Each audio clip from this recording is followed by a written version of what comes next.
Hi there! In this video, I'll give you a quick guide on how you can delete an Odoo website.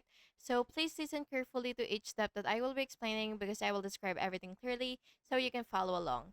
Deleting a website frees up space and removes unnecessary content safely. So the first thing that you will do is log into your Odoo and click website. And once you're here, you will just have to go to your configuration area. And then here you should see the website's feature. So you have to make sure that you do have the version that has this feature.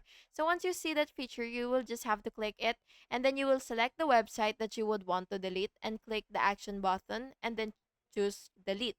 And after that, you will confirm the deletion prompt, and this action cannot be undone.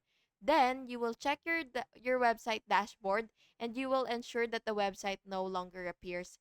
And yeah, that's basically just it. I hope you found this video helpful. And if you did, please make sure to like and subscribe for more videos like this. Thank you and have an awesome day.